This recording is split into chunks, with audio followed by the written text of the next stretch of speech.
어제 말씀드렸던 사업에 대해 더 생각해 보셨나요? 우리 가게는 참여하지 않겠습니다. 태호의 미소가 순간 굳었습니다. 이 시장에서 혼자만 예외일 수는 없어요. 제 말이 들리지 않으신가요? 참여하지 않겠다고 했습니다. 그녀의 눈을 마주한 태호는 순간 등줄기에 한기가 느껴졌어요. 아줌마 하나 때문에 우리가 물러서겠어? 그 순간이었습니다. 그녀의 손이 번개처럼 움직였어요. 그의 얼굴이 창백해졌습니다. 이 칼은 손님용이에요. 그리고 이 칼은 불청객용이고요. 소영의 눈빛이 변했습니다. 야! 태호의 동료 중 한 명이 비명을 질렀습니다. 이 사연의 주인공 소영이 이 문제를 어떻게 해결해 나가는지 끝까지 지켜봐 주세요. 보고 들으시면서 계신 지역을 댓글로 남겨주세요. 새벽 5시 남대문 시장은 이미 생명의 숨결로 가득 차 있었습니다. 상인들의 분주한 발걸음, 트럭에서 내려지는 상품들의 소리, 그리고 아직 어둠이 가시지 않은 하늘 아래 켜진 형광등 불빛들이 어우러져 하루를 시작했어요. 소영은 소영인의 한우 간판 아래서 무거운 셔터를 올렸습니다. 50대 후반의 그녀는 쇠고기 냄새가 밴 앞치마를 매면서 가게 안으로 들어섰어요. 손에 묻은 핏물도 개의치 않는 그 손길은 20년 세월의 흔적을 고스란히 담고 있었습니다. 오늘도 좋은 고기 들어왔네요. 배달 온 정육돔의 상직원이 커다란 상자를 내려놓았어요. 소영은 미소만 지을 뿐 많은 말을 하지 않았죠. 대신 그녀의 손이 말했습니다. 커다란 소고기 덩어리를 순식간에 부위별로 나누는 칼 솜씨는 단순한 정육점 주인의 실력을 넘어서는 것이었어요. 어쩜 그렇게 칼질이 정확하세요? 마치 해부학 교수님 같아. 신기한 듯 지켜보던 젊은 직원의 말에 소영의 눈빛이 잠시 흔들렸습니다. 순간 그녀의 손에 있는 흉터가 더 선명하게 보였어요. 오래 하다 보면 그러는 거지. 별거 아니에요. 담담하게 말했지만 그녀의 목소리에는 알 수 없는 깊이가 있었습니다. 소영은 특별한 칼 보관함을 열어 다양한 크기의 칼들을 꺼냈어요. 각각의 칼은 마치 그녀 몸의 일부처럼 자연스럽게 손에 맞았습니다. 오전 9시 시장은 이제 완전히 깨어났어요. 관광객들과 단골 손님들로 골목마다 사람들이 넘쳐났죠. 하지만 상인들의 얼굴에는 미소 뒤에 숨겨진 불안감이 있었습니다. 소영 씨, 오늘 그 사람들 또 온대요. 옆 가게 과일 상인 미경이 걱정스러운 표정으로 다가왔어요. 소영은 칼질을 멈추지 않은 채 대답했습니다. 어느 사람들요? 생각신단이라는 젊은 사람들이요. 벌써 3번째예요. 돈 내라고 압박하는. 미경이 목소리가 떨렸어요. 소영의 손이 잠시 멈췄습니다. 그녀의 눈에 일순간 차가운 빛이 스쳐 지나갔어요. 신경 쓰지 마세요. 장사나 열심히 하세요. 단호하게 말했지만 소영의 마음속에는 무언가가 꿈틀거리기 시작했습니다. 오후가 되자 정장 차림의 젊은 남성들이 시장에 나타났어요. 앞장선 남자는 태호라고 불렸습니다. 그들은 시장 현대화와 상인 보호를 외치며 가게마다 방문했죠. 저희는 남대문 시장의 미래를 위해 일하는 시장혁신단입니다. 월 100만 원의 현대화 참여비만 내시면 모든 혜택을 받으실 수 있어요. 태호의 말투는 공손했지만 그의 눈빛은 위협적이었습니다. 젊은 상인들은 두려움에 떨며 돈을 건넸어요. 나이 든 상인들은 분노했지만 직접적인 대항은 하지 못했습니다. 경찰에 신고해도 소용없어요. 불법적인 사업 제한이라며 수사가 진전되지 않아요. 과일 가게 주인 미경이 한숨을 내쉬었습니다. 그녀의 어깨가 처져 있었어요. 상인 회장님도 이미 그들 편이에요. 재개발 업체와 연결되어 있대요. 소영은 이 모든 대화를 들으며 고기를 손질했습니다. 그녀의 칼놀림이 점점 날카로워졌어요. 마치 무언가를 결심한 듯했죠. 철물점 주인 민수가 다른 상인에게 속삭였습니다. 저 사람들 소영이 누님한테는 가지 말라고 해. 큰일 날 거야. 왜요? 소영 씨가 뭐가 특별한데요? 몰라서 그래.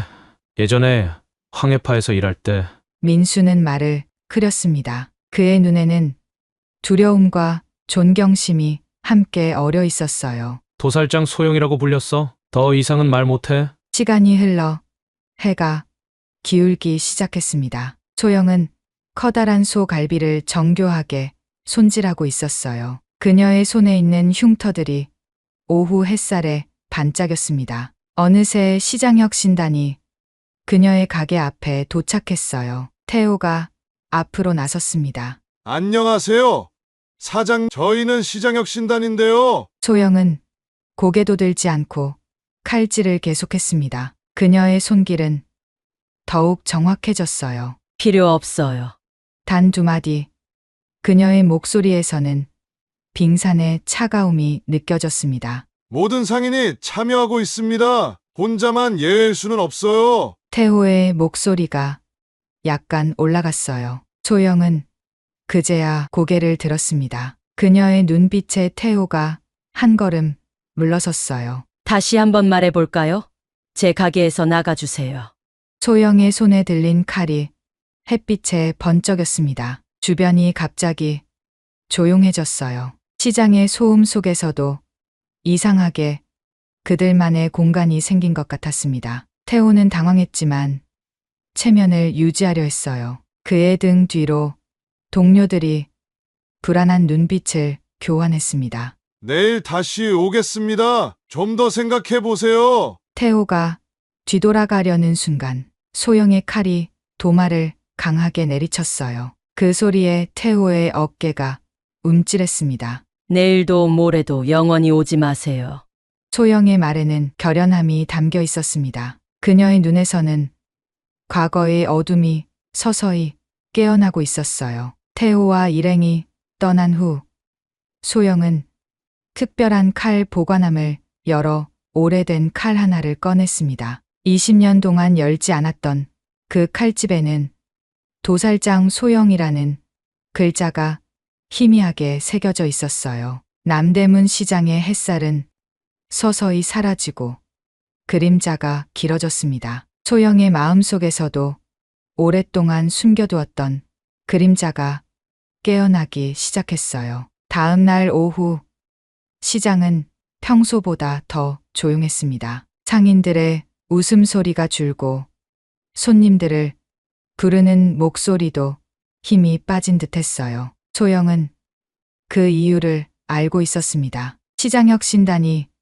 다시 돌아온다는 소문이 퍼졌기 때문이죠. 소영의 정육점에는 여느 때와 같이 손님이 끊이지 않았어요. 그녀의 칼질을 구경하는 것만으로도 사람들은 매료되었습니다. 정육용 칼이 마치 살아 움직이는 것처럼 고기를 정확하게 나누었어요. 소영 씨, 오늘도 솜씨가 대단하네요. 단골 손님의 말에 소영은 부드럽게 미소 지었습니다. 하지만 그녀의 눈은 가게 입구를 향해 있었어요. 무언가를 기다리는 듯한 긴장감이 느껴졌죠. 오후 3시 마침내 시장혁 신단이 나타났습니다. 태호를 선두로 4명의 젊은 남성들이 시장 골목을 누비며 상인들에게 돈을 걷고 있었어요. 그들의 발걸음은 자신감에 차 있었지만 눈빛에는 교활함이 묻어났습니다. 주변 상인들은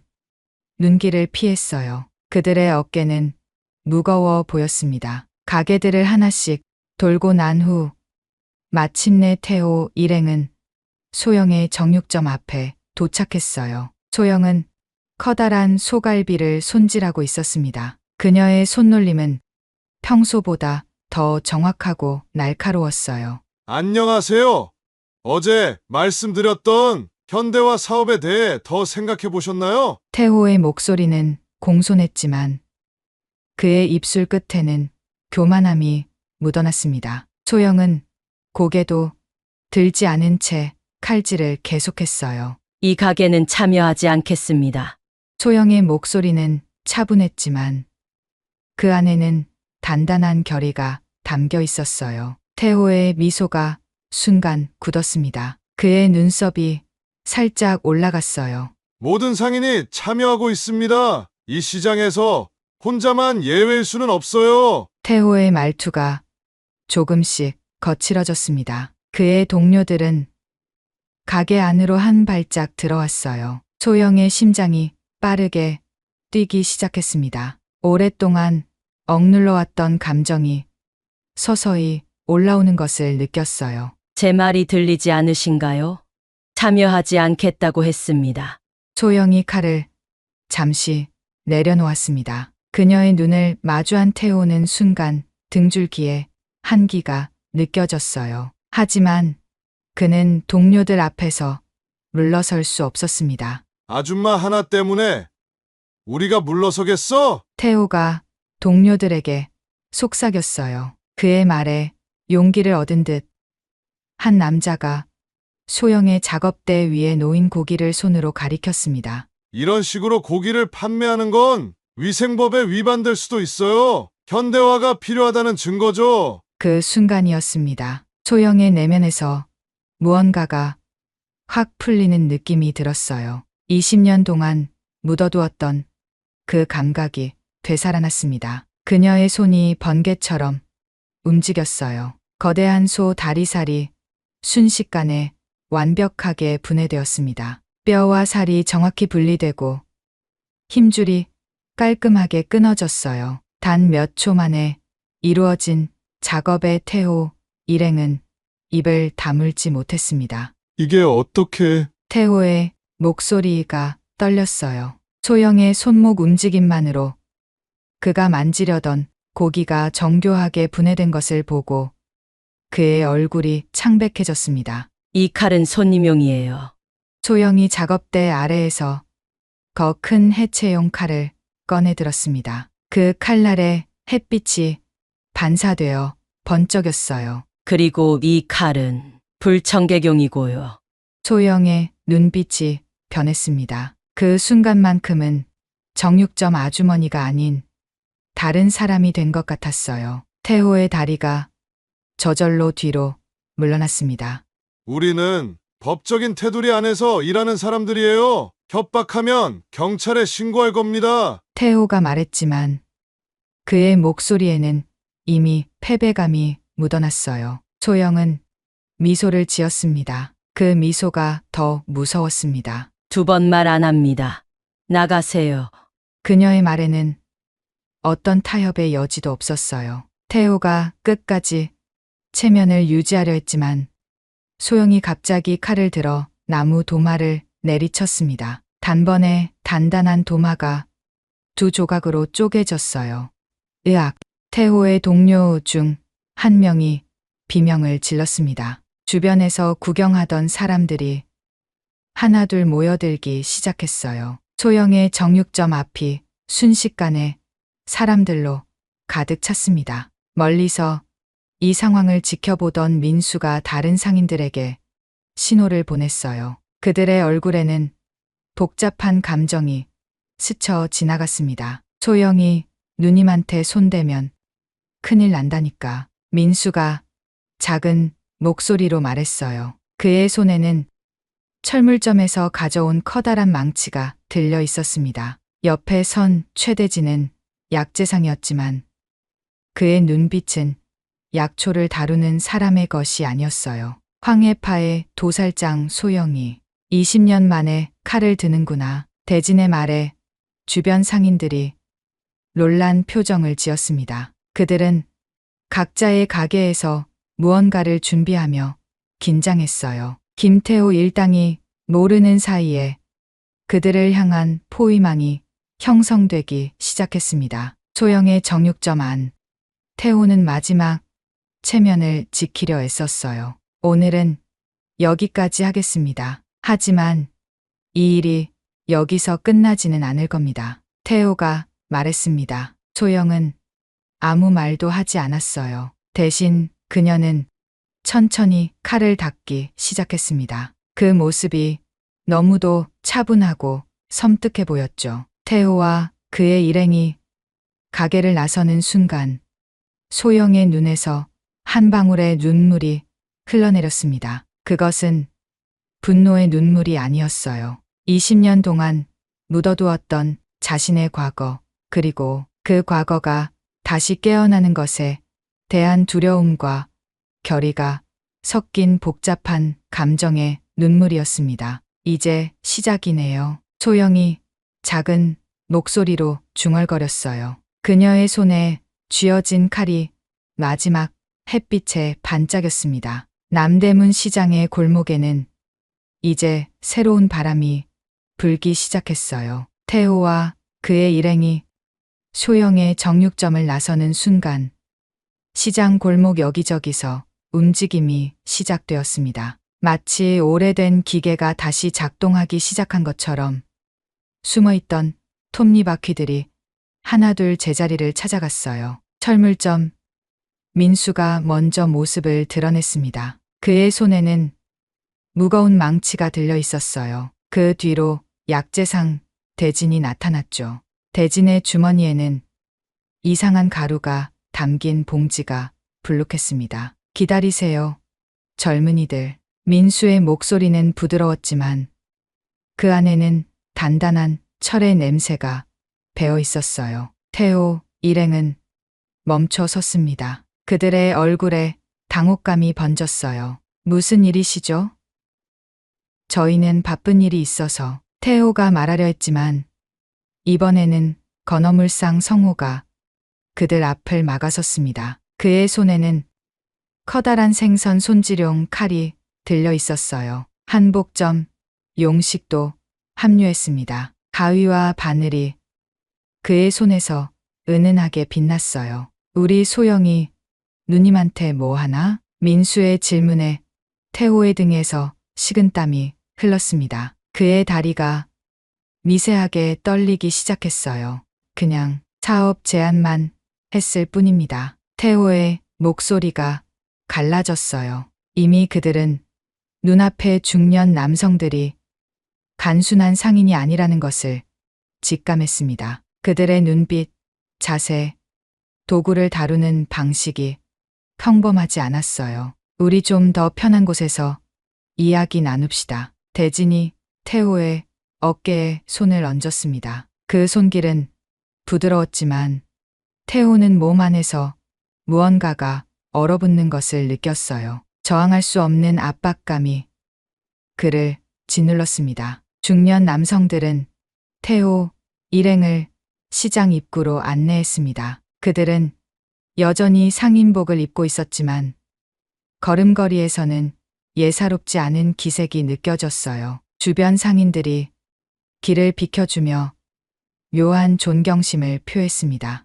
시장 한복판 사람들이 가장 많이 모이는 곳에 도착했을 때 민수가 말했습니다. 무릎 좀 꿇어주시겠어요? 그의 말투는 공손했지만 태호는 그 말 한마디가 전율처럼 등줄기를 타고 내려오는 것을 느꼈어요. 태호와 그의 동료들은 거의 반사적으로 무릎을 꿇었습니다. 뭐 하시는 거예요? 태호가 더듬거리며 물었어요. 주변에 구경꾼들이 모여들기 시작했습니다. 몇몇은 스마트폰을 꺼내 이 광경을 촬영하기 시작했어요. 모르는 게 죄다. 특히 이 바닥에서는 민수의 차가운 경고가 공기 중에 울렸습니다. 그의 눈빛이 매서워졌어요. 당신들이 소영이 누님을 건드렸다는 것은 당신들이 남대문 시장의 역사를 모른다는 뜻이에요. 그 순간 소영이 천천히 걸어왔습니다. 그녀는 앞치마를 입은 채였지만 그 모습이 이상하게 위험 있어 보였어요. 사람들이 자연스럽게 길을 열어주었습니다. 그만해요. 민수 씨.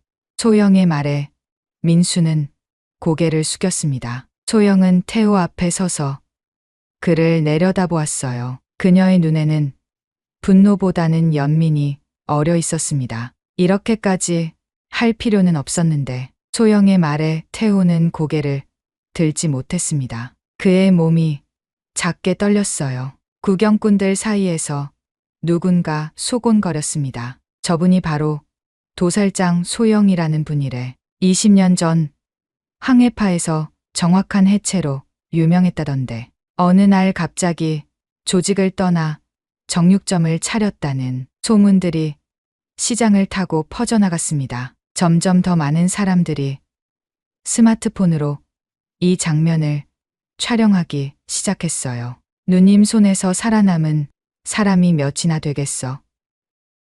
근데 이 녀석들은 모르고 설쳤으니 성호의 말에 주변 사람들이 숨을 들이켰습니다. 태호의 얼굴이 창백해졌어요. 저희는 정말 몰랐습니다. 진심으로 사과드립니다. 태호가 바닥에 머리를 조아렸습니다. 그의 동료들도 덩달아 고개를 숙였어요. 이 모든 광경이 실시간으로 SNS에 퍼지기 시작했습니다. 남대문 시장에 전설적인 아주머니가 나타났다라는 제목의 동영상이 순식간에 수천 회 공유되었어요. 사람들은 댓글을 통해 이 상황을 응원했습니다. 재개발 세력들 물러가라. 전통시장 지키자. 대기업 횡포 그만. 소식은 빠르게 확산되었습니다. 뉴스 기자들이 현장으로 몰려오기 시작했어요. 소영은 그 모든 관심이 부담스러운 듯 뒤로 물러났습니다. 당신들 경찰서에 자진 출두하세요. 그리고 다시는 이 시장에 얼씬도 마세요. 민수의 말에 태호와 그의 일행은 필사적으로 고개를 끄덕였습니다. 그들의 눈에는 공포와 후회가 뒤섞여 있었어요. 재개발 업체와의 연결을 모두 끊겠습니다. 진심으로 잘못했습니다. 태호가 떨리는 목소리로 말했습니다. 그의 말에 주변 상인들의 얼굴에 희망의 빛이 어렸어요. 소영은 이 모든 상황을 조용히 지켜보았습니다. 그녀의 마음속에는 복잡한 감정이 소용돌이쳤어요. 20년 동안 묻어두었던 과거가 다시 수면 위로 떠오른 것이 기뻤는지 슬펐는지 그녀 자신도 알 수 없었습니다. 태호 일행이 떠난 후 민수가 소영에게 다가왔습니다. 누님, 오랜만에 옛 실력을 보여주셨네요. 소영은 쓸쓸한 미소를 지었습니다. 난 아무것도 안 했어요. 그저 칼을 들었을 뿐이죠. 그녀의 목소리에는 담담함이 묻어났지만 눈빛에는 깊은 사연이 담겨 있었어요. 칼은 사람을 해치는 게 아니라 먹여 살리는 거예요. 그게 내가 20년 동안 배운 진짜 교훈이니까. 소영의 말에 민수와 다른 과거 동료들은 깊이 고개를 숙였습니다. 그들의 눈에는 존경과 이해의 빛이 어려 있었어요. 시장은 다시 활기를 되찾기 시작했습니다. 하지만 이제 그 활기 속에는 새로운 희망이 싹트고 있었어요. 소영의 작은 정육점을 중심으로 남대문 시장은 조금씩 변화하기 시작했습니다. 사건 이후 며칠, 남대문 시장은 전혀 다른 곳이 되었습니다. 태호와 그의 일행이 경찰서에 자진 출두하면서 놀라운 사실들이 하나둘씩 드러났어요. 재개발 업체와 시장혁신단의 유착관계, 그리고 서울 전역의 전통시장에서 벌어지던 비슷한 협박 사건들이 모두 같은 뿌리에서 나온 것이었습니다. 경찰은 소영을 조사하기 위해 정육점을 찾아왔어요. 소영은 평소와 다름없이 고기를 손질하며 담담하게 질문에 답했습니다. 저는 그저 손님들에게 좋은 고기를 판매하고 싶었을 뿐이에요. 그들이 제 가게에 들어와 위협했고 저는 제 방식으로 대응했을 뿐입니다. 경찰관은 소영의 눈빛에서 진실을 읽었는지 고개를 끄덕였어요. 서류에 정당방위 수준의 대응이라고 적었습니다. 실례지만 정말 도살장 소영이셨습니까? 젊은 경찰관이 조심스럽게 물었어요. 소영의 손이 잠시 멈췄습니다. 그녀의 눈에 옛 기억의 그림자가 스쳐 지나갔어요. 그건 아주 오래전 이야기예요. 이제는 그냥 소영이네 한우의 소영일 뿐이죠. 그녀의 목소리는 부드러웠지만 그 안에는 더 이상 묻어둘 수 없는 과거의 무게가 느껴졌습니다. 언론에서는 남대문 시장 사건을 계기로 전통시장 보호와 재개발 갈등에 대한 심층 보도를 시작했어요. 몇몇 방송국은 소영과의 인터뷰를 요청했지만 그녀는 모두 거절했습니다. 카메라 앞에 서는 것보다는 고기를 손질하는 것이 더 편했기 때문이었죠. 아침이면 소영의 가게 앞에는 작은 선물들이 놓이기 시작했어요. 과일 한 봉지, 따뜻한 커피 한 잔, 손으로 쓴 감사 편지들. 시장 상인들이 마음을 담아 준비한 소소한 것들이었습니다. 이게 다 뭐예요? 소영이 당황해하며 물었어요. 미경이 환하게 웃으며 대답했습니다. 소영 씨 덕분에 우리 모두가 마음 편히 장사할 수 있게 됐잖아요. 이 정도 감사 표시는 해야죠. 소영의 눈가에 눈물이 맺혔습니다. 20년 동안 묻어두었던 과거가 이렇게 새로운 형태로 인정받게 될 줄은 몰랐어요. 가슴 속에서 무언가가 따뜻하게 녹아내리는 느낌이었습니다. 상인회에서는 긴급 회의가 열렸어요. 새로 선출된 상인회장은 소영을 명예 고문으로 추대하자고 제안했습니다. 소영 씨는 우리 시장의 영웅입니다. 그분의 지혜와 용기가 우리 모두에게 필요해요. 회의장에 모인 상인들은 모두 박수로 동의를 표했어요. 하지만 소영은 고개를 저었습니다. 저는 그냥 고기나 팔고 싶을 뿐이에요. 명예 같은 건 필요 없습니다. 그녀의 겸손한 태도에 상인들은 더욱 감동했어요. 대신 시장보호위원회라는 이름으로 민수, 대진, 성호, 용식 등 황해파 출신 상인들이 중심이 된 비공식 모임이 만들어졌습니다. 시장을 찾는 사람들의 수가 급격히 늘어났어요. 전설의 아주머니를 만나러 왔다는 관광객들이 소영의 정육점 앞에 줄을 섰습니다. 그녀의 칼솜씨를 직접 보기 위해 사람들이 몰려들었어요.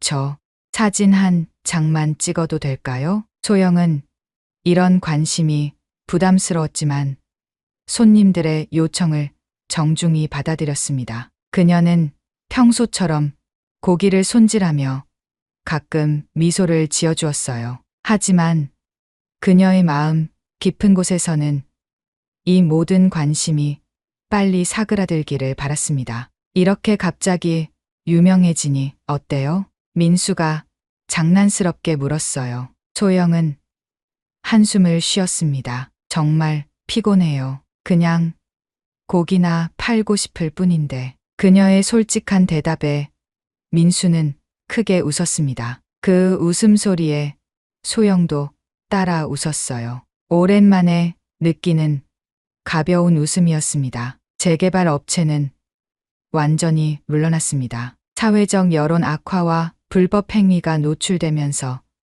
재개발 계획은 전면 백지화되었어요. 대신 시장 상인들과 협력하여 전통시장을 보존하면서도 현대적 편의시설을 도입하는 새로운 방향이 제시되었습니다. 소영 씨의 말씀처럼 전통과 현대가 조화를 이루는 방향으로 가야 해요. 상인회 회의에서 나온 이 말은 모든 상인들의 공감을 얻었어요. 소영의 철학이 시장 발전의 새로운 지표가 된 것입니다. 상인들은 자발적으로 시장 환경 개선 프로젝트를 시작했습니다. 낡은 간판을 교체하고 바닥을 깨끗이 청소하고 화장실을 개보수했어요. 모두가 한마음으로 움직이는 모습에 소영의 가슴이 뭉클해졌습니다. 민수의 제안으로 황해파 출신 상인들은 정기적인 모임을 갖기 시작했어요. 처음에는 어색했지만 차츰 과거의 추억을 나누며 웃음꽃이 피었습니다. 우리가 이렇게 정직한 상인으로 모일 줄 누가 알았겠어요. 대진의 말에 모두가 고개를 끄덕였어요. 소영은 이들과 함께하는 시간이 점점 더 소중하게 느껴졌습니다. 혹시 이제 우리도 진짜 상인이 된 걸까요? 소영의 조용한 질문에 민수가 따뜻한 눈빛으로 대답했습니다. 우린 이미 오래전부터 진짜 상인이었어요, 누님. 다만 그걸 인정하는데 시간이 좀 걸렸을 뿐이죠. 그의 말에 소영의 눈에 눈물이 고였어요. 그것은 슬픔의 눈물이 아니라 오랜 여정 끝에 마침내 집에 도착한 사람의 안도감이 담긴 눈물이었습니다. 젊은 상인들은 황해파 출신들에게 조언을 구하기 시작했어요. 특히 많은 청년 상인들이 소영에게 정육 기술을 배우고 싶어 했습니다. 제가 뭘 가르쳐 줄 수 있을까요? 소영이 겸손하게 물었지만 그녀의 눈빛에는 은근한 자부심이 깃들어 있었어요. 처음으로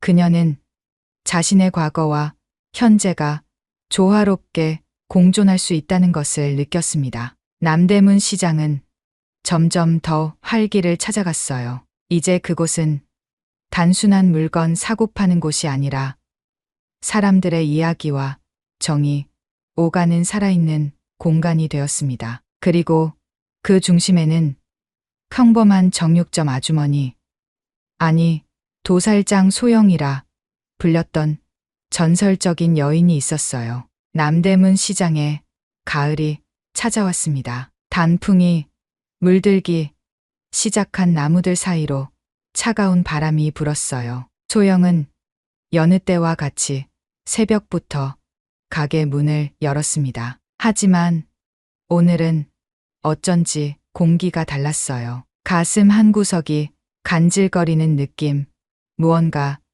특별한 일이 일어날 것 같은 예감이 들었습니다. 오전 10시, 낯선 노인이 소영의 정육점 앞에 나타났어요. 70대로 보이는 그는 단정한 정장 차림에 지팡이를 짚고 있었습니다. 그의 눈빛에는 세월의 무게가 깃들어 있었어요. 소영은 칼을 들던 손을 멈췄습니다. 그녀의 눈이 커졌어요. 가슴 속에서 무언가가 쿵 하고 내려앉는 느낌이었습니다. 스승님, 소영의 목소리가 떨렸어요. 20년 만에 만난 옛 스승 앞에서 그녀는 다시 어린 제자가 된 듯했습니다. 잘 살았구나, 소영아. 황 사장의 목소리는 나이가 들어 더 깊어졌지만 그 특유의 따뜻함은 여전했어요. 소영의 눈에 눈물이 고였습니다. 칼을 내려놓고 앞치마를 벗으려는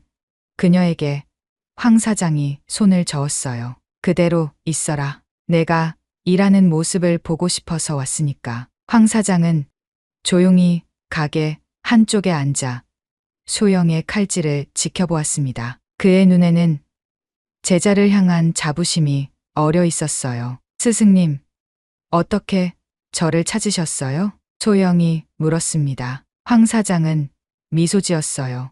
남대문 시장의 전설적인 아주머니가 누군지 나라고 모를 리 있겠니?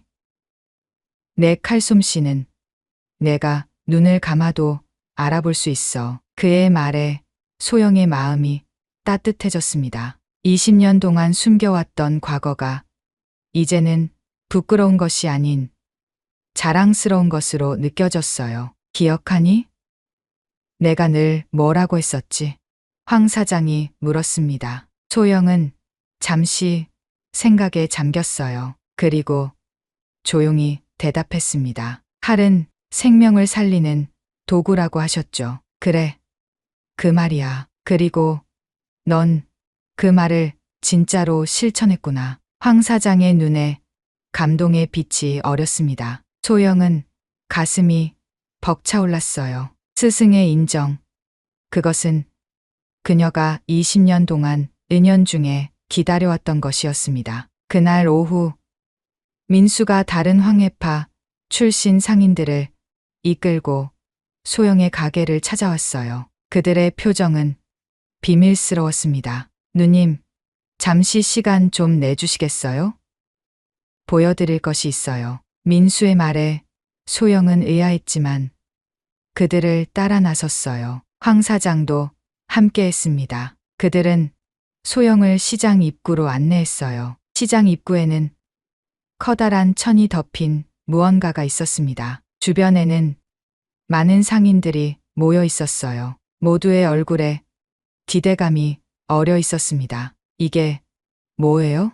소영이 물었습니다. 민수가 웃으며 천을 벗겼어요. 그 아래에는 아름다운 나무 현판이 있었습니다. 현판에는 칼은 남을 해치는 게 아니라 사람을 먹여 살리는 것이라는 글귀가 정성스럽게 새겨져 있었어요. 소영의 가슴이 뭉클해졌습니다. 그녀의 철학, 그녀의 삶의 방식이 이렇게 시장의 상징이 될 줄은 몰랐어요. 이건 제 말을 잇지 못하고 소영은 손으로 입을 가렸습니다. 눈물이 볼을 타고 흘러내렸어요. 소영 씨의 말씀이 우리 모두의 좌우명이 되었어요. 미경이 부드럽게 말했습니다. 주변 상인들이 모두 고개를 끄덕였어요. 이 현판은 남대문 시장 입구에 걸릴 거예요. 모든 사람들이 볼 수 있도록요. 민수의 설명에 상인들이 박수를 쳤습니다. 소영은 황 사장을 바라보았어요. 그의 눈에도 감동의 눈물이 고여 있었습니다. 그 후로 소영의 가게는 여전히 정육점이었지만 이제는 살리는 기술의 상징이 되었어요. 요리 전문가들이 찾아와 정육 기술을 배우고 싶어 했고 젊은 상인들은 그녀에게 조언을 구했습니다. 처음에는 쑥스러웠지만 소영은 점차 가르치는 일에 즐거움을 느꼈어요. 그녀의 손에서 배운 젊은이들이 하나둘 자신만의 가게를 열기 시작했습니다. 기술은 혼자 갖고 있으면 의미가 없어요. 나눌수록 더 빛나는 법이죠. 소영이 제자들에게 자주 하는 말이었습니다. 그녀의 눈빛에는 이제 자신감과 평화가 공존했어요. 과거 황해파 출신들은 각자의 분야에서 시장을 지키는 보호자 역할을 했습니다. 민수의 철물점, 대진의 약재상, 성호의 건어물상, 용식의 한복점은 시장의 든든한 기둥이 되었어요. 젊은 상인들과 기성 상인들 간의 세대 갈등도 자연스럽게 해결되었습니다. 전통과 현대가 조화를 이루는 새로운 형태의 시장 문화가 정착되기 시작했어요. 우리 시장이 재개발이 아닌 재생의 모델이 되었다는군요. 다른 지역에서 온 상인회 대표가 감탄했습니다. 소영은 그저 미소 지을 뿐이었어요. 그녀에게는 이런 칭찬보다 매일 아침 시장에서 만나는 사람들의 웃음이 더 소중했습니다. 가을이 깊어가던 어느 날 황 사장이 소영을 찾아왔어요. 그는 이제 떠날 시간이라고 했습니다. 이제 내가 진정한 스승이 되었구나. 황 사장이 소영의 어깨를 토닥였습니다. 소영의 눈에 눈물이 고였어요. 스승님이 아니었다면 저는 지금도 어둠 속에 있었을 거예요. 소영이 고개를 숙였습니다. 황 사장은 따뜻한 눈빛으로 그녀를 바라보았어요. 이제 진짜 자유로워졌니? 황 사장의 질문에 소영은 잠시 생각했습니다. 그리고 고개를 끄덕였어요. 네, 이제야 진짜 자유로워진 것 같아요. 더 이상 숨지 않아도 도망치지 않아도 되니까요. 그녀의 목소리에는 깊은 평화가 깃들어 있었습니다. 황 사장은 만족스러운 미소를 지었어요. 기억해라, 소영아. 전설은 끝나는 게 아니라 새롭게 시작되는 거야. 황 사장의 말에 소영은 가슴이 따뜻해지는 것을 느꼈습니다. 그의 지팡이 소리가 멀어지는 것을 바라보며 그녀는 생각했어요. 자신의 새로운 전설이 이제 막 시작되었다고. 다음 날 아침 소영은 평소보다 일찍 가게 문을 열었습니다. 가을 햇살이 시장 골목을 따스하게 비추었어요. 시장에서 울려 퍼지는 활기찬 소리들, 상인들의 웃음소리, 흥정하는 손님들의 목소리가 어우러져 아름다운 교향곡을 이루었습니다. 소영은 앞치마를 메고 칼을 들었어요. 그녀의 손놀림은 여전히 정확했지만 이제 그 움직임에는 새로운 의미가 담겨 있었습니다. 그것은 단순한 기술이 아니라 사람들을 위한 봉사, 삶을 풍요롭게 하는 예술이었어요. 소영 씨, 오늘도 좋은 하루 되세요. 지나가는 상인의 인사에 소영은 환하게 웃었습니다. 그녀의 가슴 속에는 이제 더 이상 어둠이 없었어요. 오직 따스한 햇살만이 가득했습니다. 남대문 시장의 전설은 계속되고 있었어요. 그리고 그 중심에는 도살장 소영이 아닌 소영인의 한우의 소영이 있었습니다. 평범하지만 특별한 상처가 있지만 그 상처를 통해 더 강해진 진정한 전설의 주인공이요. 그때였습니다. 옆방에서 들려오는 여성의 목소리가 그의 귀를 사로잡았습니다. 민우의 심장이 빠르게 뛰기 시작했습니다. 그 목소리는 너무나 익숙했습니다. 40년 넘게 함께한 아내 지연의 목소리와 흡사했습니다. 혼란스러웠죠. 귀를 벽에 더 가까이 대었습니다. 민우 씨에게 절대 비밀이에요. 알게 되면 너무 상처받을 테니까. 순간 온몸이 얼어붙었습니다. 아내의 목소리가 분명했습니다. 벌떡 일어나 옆방으로 향했습니다. 문을 두드리려는 순간 이 사연이 어떤 상황이 벌어지고 어떤 결말을 맞이할지 함께 해주세요. 보고 듣고 계신 지역도 댓글로 남겨주세요. 강민우는 호텔 VIP 회의실 창가에 서서 서울의 화려한 도심을 내려다보았습니다. 68세의 나이에도 그의 모습은 여전히 당당했습니다. 대학병원 의료원장에서 정년퇴직한 지 5개월이 지났지만 의사로서의 그의 명성은 여전히 빛났습니다. 그는 이제 여러 병원과 제약회사의 의료자문역을 맡으며 제2의 인생을 살고 있었습니다. 아버지, 이번 신약 개발 컨퍼런스는 정말 중요해요. 아버지의 조언이 꼭 필요합니다. 아들 지훈의 말에 민우는 미소를 지었습니다. 36세의 지훈은 글로벌 제약회사 GSK의 한국지사에서 연구개발팀장을 맡고 있었습니다. 아버지의 발자취를 따라 의학의 길로 들어선 아들이 자랑스러웠습니다. 걱정 마. 내가 할 수 있는 한 최선을 다할게. 회의 시작까지는 아직 30분이 남아 있었습니다. 민우는 자료를 검토하며 마음을 가다듬었습니다. 그때였습니다. 옆방에서 들려오는 여성의 목소리가 그의 귀를 사로잡았습니다. 림프종의 최신 치료법은 표적 면역요법이에요. 특히 이 특수 약물 임상시험은 상당히 유망하다고.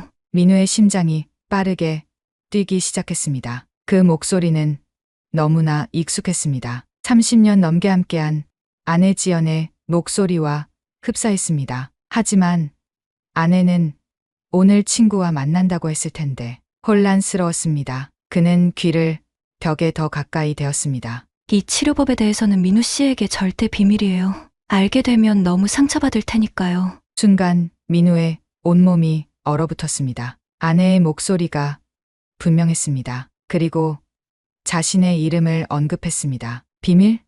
어떤 비밀이 있다는 거지?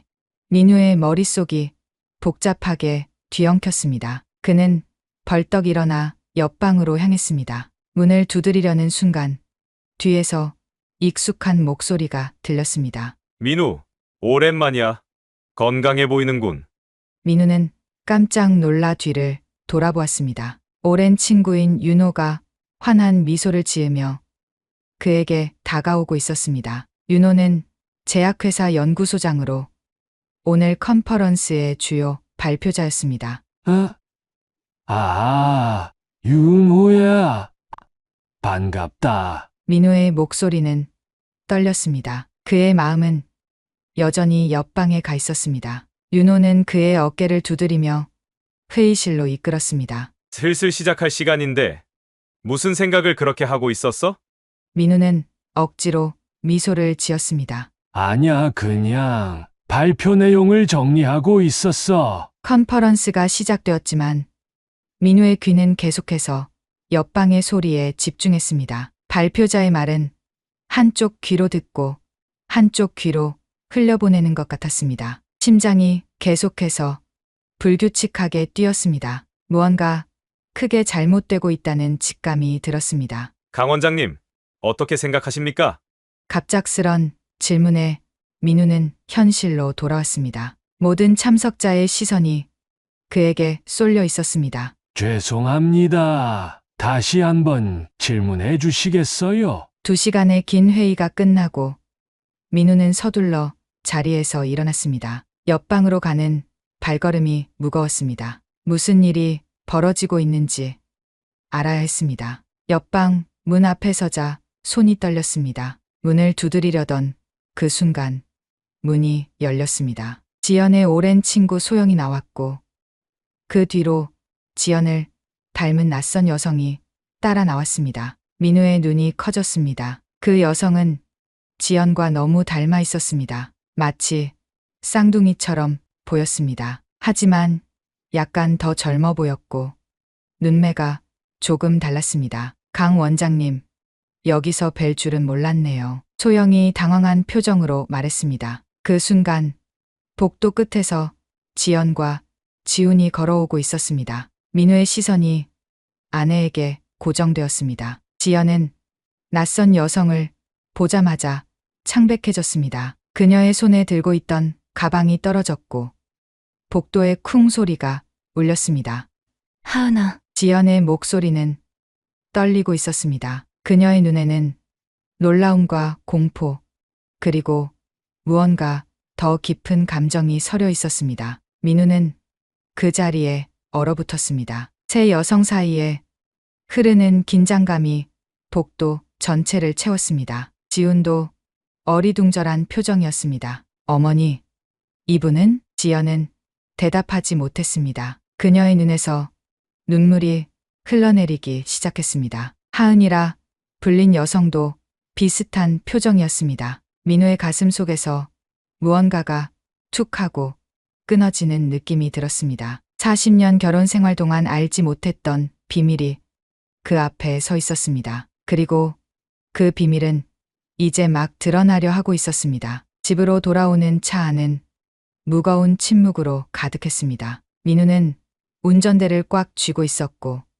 지연은 창밖만 바라보았습니다. 지우는 다른 일정이 있다며 먼저 자리를 떴습니다. 아마도 부모님의 불편한 대화 시간을 피하고 싶었던 것 같았습니다. 아파트 현관문을 열고 들어서자 민우의 가슴이 더욱 답답해졌습니다. 40년 동안 함께 살아온 공간이 갑자기 낯설게 느껴졌습니다. 신발을 벗는 동안에도 지연은 한마디도 하지 않았습니다. 거실에 앉은 민우는 마침내 입을 열었습니다. 설명해 줄 수 있겠어요? 그의 목소리는 떨렸지만 침착함을 유지하려 노력했습니다. 의사로서 평생을 감정을 억누르며 살아온 습관이었습니다. 지연은 깊은 한숨을 내쉬었습니다. 그녀의 손가락이 소파 팔걸이를 꽉 쥐었다 놓기를 반복했습니다. 하은이는 내 이복 동생이에요. 민우의 눈이 커졌습니다. 40년 결혼 생활 동안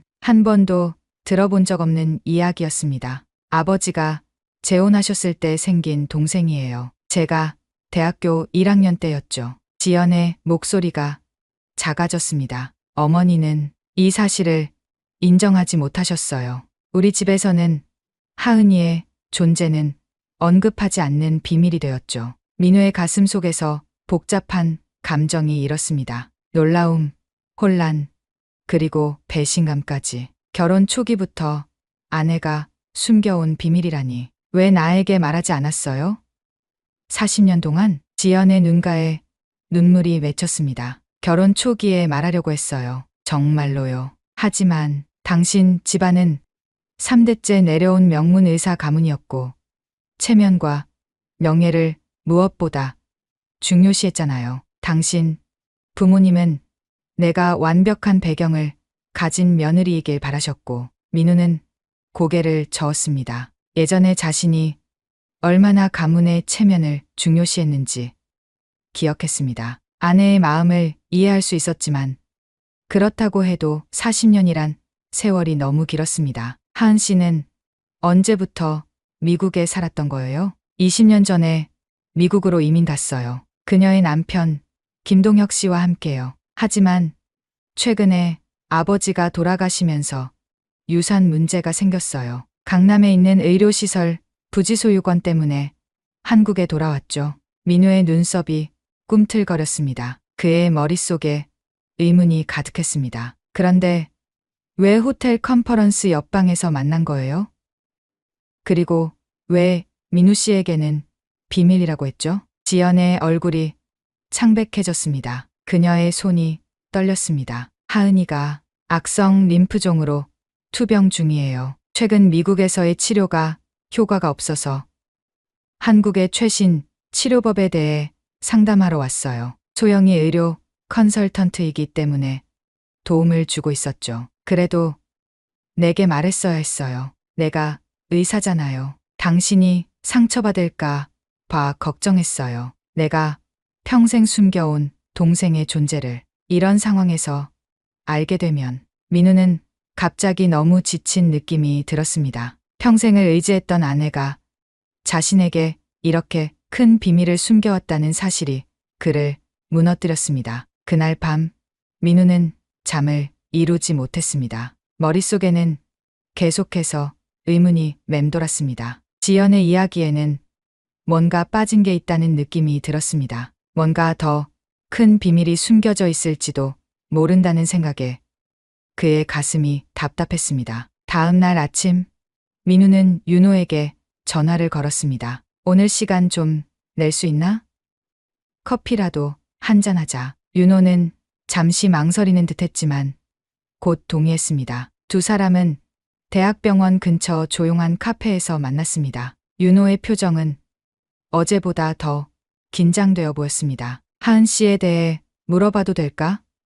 민우가 조심스럽게 물었습니다. 윤호의 손가락이 커피잔을 꽉 쥐었습니다. 그의 눈빛이 흔들렸습니다. 우리 셋은 같은 의대 동아리였어. 윤호의 목소리가 작아졌습니다. 지연이와 하은이는 이복자매였지만 학교에서는 그냥 친한 친구처럼 지냈어. 아무도 그들이 자매라는 걸 몰랐지.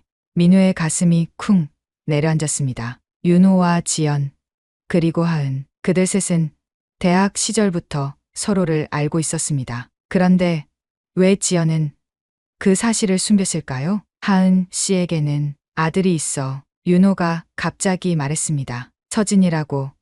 올해 34세야. 의료기기 엔지니어로 일하고 있어. 민우는 놀라움의 말을 잊지 못했습니다. 34세라면 하은이 미국으로 떠나기 전에 낳은 아이였습니다. 서진이의 아버지는? 민우의 질문이 공중에 멈췄습니다. 윤호의 눈에 슬픔이 비쳤습니다. 그는 대답 대신 창밖을 바라보았습니다. 그 순간 민우의 머릿속에 12년 전 기억이 번개처럼 스쳐 지나갔습니다. 미국 보스턴에서 열린 의학 컨퍼런스에서 그는 낯선 한국계 여성 환자를 진료했었습니다. 그 여성은 하은과 놀랍도록 닮아 있었습니다. 당시에는 단순히 우연의 일치라고 생각했지만 혹시 하은 씨가 12년 전에 보스턴 메디컬 센터에서 치료받은 적이 있나? 윤호의 표정이 굳어졌습니다. 그의 손이 떨리기 시작했습니다. 어떻게 알았어? 민우의 심장이 빠르게 뛰기 시작했습니다. 모든 퍼즐 조각이 맞춰지는 듯한 느낌이 들었습니다. 하지만 그 그림은 그가 상상했던 것보다 훨씬 더 복잡하고 어두웠습니다. 40년의 비밀이 이제 막 드러나기 시작했습니다. 토요일 오후 민우의 초인종이 울렸습니다. 지연은 친구들과 점심 약속이 있어 외출했고 민우는 혼자 집에 있었습니다. 현관문을 열자 낯선 젊은 남성이 서 있었습니다. 안녕하세요. 강민우 선생님 맞으신가요? 저는 서진입니다. 하은 어머니의 아들이에요. 민우의 가슴이 쿵 내려앉았습니다. 윤호가 언급했던 그 아들이었습니다. 34세 의료기기 엔지니어. 민우는 순간 말문이 막혔습니다. 들어오세요. 서진은 조심스럽게 거실로 들어섰습니다. 그는 깔끔한 차림새에 지적인 인상을 풍겼습니다. 눈매가 윤호와 닮아 있었지만 민우는 그 사실을 눈치채지 못했습니다. 갑자기 찾아와서 죄송합니다. 어머니께서 선생님을 만나고 싶어 하셨어요. 민우는 소파에 앉으며 고개를 끄덕였습니다. 가슴 속에서 복잡한 감정이 일었습니다. 어머니는 어떤 상태신가요? 임프종이라고 들었습니다만 서진의 눈에 슬픔이 깃들었습니다. 많이 힘드세요. 미국에서의 치료가 별 효과가 없었어요. 그래서 제가 특수 의료 장비를 연구하게 됐죠. 어머니의 병을 치료할 수 있는 장비를요. 민우는 전문가적인 관심이 생겼습니다. 그는 서진에게 연구 내용에 대해 물었고 대화는 자연스럽게 의학 분야로 흘러갔습니다. 어머니는 제 아버지에 대해 한 번도 말씀하지 않으셨어요. 서진이 갑자기 말했습니다. 단지 한국의 훌륭한 의학자라고만 하셨죠. 민우의 가슴이 조여들었습니다. 윤호의 모습이 떠올랐습니다. 그는 무슨 말을 해야 할지 몰랐습니다. 그때 초인종이 다시 울렸습니다. 민우가 문을 열자 하은과 중년 남성이 서 있었습니다. 남성의 표정은 불편해 보였습니다. 안녕하세요, 강 선생님. 하은의 목소리는 지연과 놀랍도록 비슷했습니다. 제가 김하은입니다. 이분은 제 남편 김동혁이에요. 민우는 두 사람을 거실로 안내했습니다. 동혁의 눈빛은 날카로웠고 민우를 향한 그의 태도는 처음부터 적대적이었습니다. 이런 곳에 올 필요가 없었는데 동혁이 낮은 목소리로 말했습니다. 미국에서도 충분한 치료를 받을 수 있었어. 하은이 남편의 팔을 꼬집었습니다. 여보, 제발. 민우는 불편한 공기를 느꼈지만 의사로서의 전문성을 발휘하며 하은에게 건강 상태를 물었습니다. 미국에서 어떤 치료를 받으셨나요? 검사 결과지를 가져오셨나요? 대화가 이어지던 중 갑자기 하은의 얼굴이 창백해졌습니다. 그녀의 손이 떨리기 시작했고 이내 그녀는 소파에서 미끄러지듯 쓰러졌습니다. 어머니, 서진이 소리쳤습니다. 민우는 즉시 하은의 곁으로 달려갔습니다. 오랜 의사 경험이 자동적으로 발동했습니다. 그는 하은의 맥박을 확인하고 호흡을 살폈습니다. 구급차를 불러요. 민우가 서진에게 지시했습니다. 하은이 병원으로 이송되는 동안 민우는 그녀의 곁을 지켰습니다. 응급실에 도착하자 의료진이 하은을 맞이했고 민우는 자신의 신분을 밝히며 검사 과정에 참여했습니다. CT와 혈액 검사 결과가 나오자 민우의 눈이 커졌습니다. 하은의 상태는 단순한 림프종이 아니었습니다. 복합적인 증상을 보이고 있었고 특히 간 기능에 문제가 있었습니다. 이건 단순 림프종이 아닙니다. 간 기능 저하와 함께 염증 수치가 매우 높네요. 이전 치료가 오히려 상태를 악화시킨 것 같습니다. 동혁의 얼굴이 굳어졌습니다. 무슨 소리예요? 미국 최고의 병원에서 치료받았다고요. 민우는 차분하게 설명을 이어갔습니다. 치료 방향을 완전히 바꿔야 할 것 같습니다. 당장은 한국에 머물면서 집중 치료를 받는 것이 좋겠어요. 동혁은 화를 참지 못했습니다. 터무니없는 우리는 미국으로 돌아갈 거예요. 거기에 우리 주치의가 있어요. 하은이 의식을 되찾았습니다. 그녀의 눈가에 눈물이 맺혔습니다. 동혁 씨, 제발. 그때 병실 문이 열리고 윤호가 들어왔습니다. 그의 표정은 걱정과 놀라움이 뒤섞여 있었습니다. 서진이한테 연락받고 바로 왔어. 윤호의 목소리가 떨렸습니다. 서진이 윤호를 바라보았습니다. 그리고 모두가 그 순간을 목격했습니다. 서진과 윤호의 놀라운 닮음을, 같은 눈매,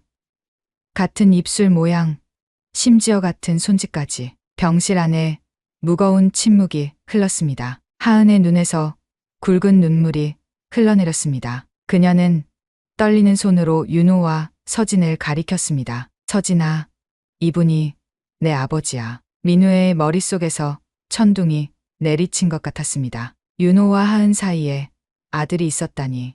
그리고 그 비밀이 34년 동안 감춰져 왔다니. 서진의 얼굴이 하얗게 변했습니다. 윤호는 그 자리에 얼어붙은 듯 서 있었습니다. 동혁의 눈에는 분노가 가득했습니다. 모든 것이 한순간에 변했습니다. 40년의 비밀이 마침내 그 모습을 드러낸 것입니다. 병원 진료실에서 민우는 하은의 의료 기록을 꼼꼼히 살펴보고 있었습니다. 창밖으로는 늦은 밤에 어둠이 깔려 있었지만 민우의 눈은 빛났습니다. 40년간의 의사 생활에서 길러진 그의 직감이 무언가 이상하다고 외치고 있었습니다. 이건 말이 안 돼요. 민우는 미국에서 가져온 하은의 의료 기록과 검사 결과를 다시 한번 확인했습니다. 그의 손가락이 여러 페이지를 빠르게 넘겼습니다. 그의 눈썹이 점점 더 찌푸려졌습니다.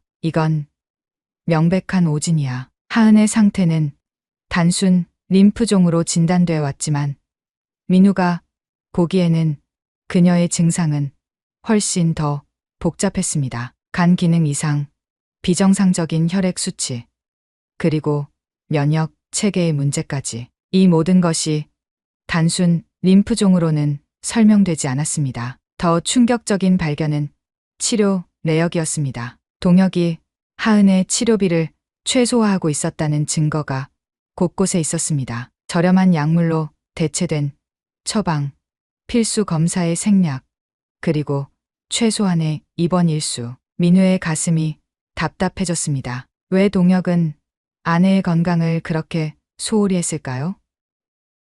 그의 머릿속에 불길한 예감이 스쳐 지나갔습니다. 다음 날 아침, 민우는 하은의 새로운 혈액 검사 결과를 받았습니다. 그는 결과지를 보는 순간 숨이 멈췄습니다. 그가 예상했던 것보다 상황이 더 심각했습니다. 그러나 동시에 그는 희망의 빛도 발견했습니다. 하은의 혈액에는 특이한 항체 반응이 나타났는데 이는 민우가 10년 전 개발에 참여했던 실험적 치료법이 효과적일 수 있다는 신호였습니다. 이거야, 이게 해답이 될 수 있어. 민우의 가슴이 빠르게 뛰었습니다. 그는 즉시 윤호에게 전화를 걸었습니다. 윤호야, 우리 당장 만나야 해. 하은 씨를 위한 치료법을 찾은 것 같아. 두 사람은 병원 근처 공원에서 만났습니다. 윤호의 얼굴은 지친 모습이었습니다. 눈 아래 다크서클이 짙게 내려앉아 있었습니다. 어제 서진이와 밤새 이야기했어. 윤호가 한숨을 내쉬었습니다. 34년 동안 아버지 없이 자란 아들에게 어떻게 설명해야 할지 너무 힘들었어. 민우는 친구의 어깨를 가볍게 두드렸습니다. 그리고 그는 하은의 의료 기록과 자신이 발견한 것들에 대해 설명했습니다. 하은 씨의 상태가 정말 심각해. 그런데 내가 개발했던 실험적 치료법이 도움이 될 수 있을 것 같아. 윤호의 눈에 눈물이 고였습니다. 정말? 그럼 하은이를 살릴 수 있다는 거야? 민우는 고개를 끄덕였습니다. 가능성이 있어. 하지만 우선 동혁 씨를 설득해야 해. 그가 하은 씨의 치료를 방해하고 있는 것 같아. 윤호의 얼굴이 굳어졌습니다. 그의 눈에서 슬픔이 분노로 변했습니다. 그럴 줄 알았어. 동혁은 처음부터 하은이의 건강보다 돈에 더 관심이 있었어. 민우는 의아한 표정으로 윤호를 바라보았습니다. 어떻게 그걸 알아? 윤호는 깊은 한숨을 내쉬었습니다. 그리고 마침내 과거의 이야기를 털어놓기 시작했습니다. 대학 시절 나와 하은이는 깊은 관계였어. 그런데 내가 중요한 의학 연구로 노벨상 후보에 오를 기회가 있었지. 하은이는 그 소식을 듣고 자신이 내 경력에 방해가 될까 봐 임신 사실을 숨긴 채 떠났어. 민우의 눈이 커졌습니다. 윤호의 목소리는 점점 떨려왔습니다. 나중에 알고 보니 하은이는 미국으로 가서 동혁을 만났어. 그는 한국계 미국인 사업가였지. 그들은 결혼했고 동혁은 서진이를 입양했어. 하지만 그게 다가 아니었어. 윤호의 말이 잠시 끊겼습니다. 그는 눈물을 참으려 애썼습니다. 하은이의 아버지가 남긴 유산이 상당해. 특히 강남의 의료 시설 부지는 엄청난 가치를 가지고 있어. 동혁은 처음부터 그 재산을 노리고 있었던 것 같아. 민우의 가슴에 분노가 치솟았습니다. 갑자기 모든 것이 명확해졌습니다. 동혁이 하은의 치료를 최소화했던 이유, 그가 한국에 오는 것을 꺼렸던 이유, 그리고 그가 민우와 윤호를 경계했던 이유까지. 하은 씨가 완치되면 동혁의 계획이 무산될 수도 있겠네. 윤호는 고개를 끄덕였습니다. 그날 오후 민우는 의료 윤리위원회에 보고서를 제출했습니다. 하은의 치료 결정권을 서진에게 넘기는 법적 절차를 시작한 것입니다. 어머니의 치료를 위해서라면 무엇이든 하겠습니다. 서진의 눈에는 결연한 의지가 담겨 있었습니다. 민우의 제안으로 하은은 그가 자문하는 병원의 특수치료 프로그램에 참여하게 되었습니다. 그녀의 상태는 서서히 호전되기 시작했습니다. 그러나 한밤중 병원 보안 카메라가 수상한 장면을 포착했습니다. 동혁이 하은의 병실로 몰래 들어가 링거 주사액을 만지작거리는 모습이었습니다. 민우는 보안 모니터를 보는 순간 얼음장처럼 차가워졌습니다. 환자를 위해 내가 발견한 모든 것이 가장 가까운 사람에 의해